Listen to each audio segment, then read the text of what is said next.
Hi అండి, పిల్లల కోసం అయితే ఈరోజు బీట్రూట్ రైస్ అయితే చేస్తున్నానండి. బీట్రూట్ని తీసుకుని ఈ విధంగా తురుముకొని పక్కన పెట్టుకోవాలి. తర్వాత ఒక కడాయి తీసుకొని ఆయిల్ వేసుకుని పోపులు అయితే వేస్తున్నానండి. మీ పిల్లలు తింటే పోపులు అనేవి వేయొచ్చు, లేదంటే అవాయిడ్ చేసేయచ్చు అండి, అది మీ ఇష్టం. మా పిల్లలకైతే క్యారెట్ రైస్ చేసిన బీట్రూట్ రైస్ చేసిన పోపులు అయితే అన్నీ వేస్తాను. అదేనండి, మినపప్పు, శనగపప్పు, పల్లీలు అన్నీ వేస్తూ ఉంటాను. కొంచెం టేస్ట్ అనేది బాగుంటుంది కదా, ఎందుకంటే బీట్రూట్ అనేది తినడానికి చాలామంది ఇష్టపడరు. అలాంటిది మరి ప్లెయిన్గా చేస్తే అస్సలు బాగోదండి. ఇలా కొంచెం పోపులు వేసామనుకోండి, టేస్టీగా ఉంటుంది. మా పిల్లలకి వారానికి ఒకసారి తప్పకుండా బీట్రూట్ రైస్ అలానే క్యారెట్ రైస్ చేసి పెడుతూ ఉంటాను.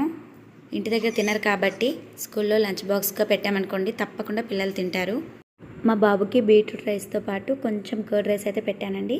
స్నాక్స్గా వచ్చేసి బనానా ఈ విధంగా కట్ చేసి పెట్టాను. బస్సులో రిటర్న్ వచ్చేటప్పుడు తినడానికి ఒక పల్లి బట్టి పెట్టానండి. ఈరోజు లంచ్ బాక్స్ రెసిపీ అయితే ఇదేనండి. Thank you for watching.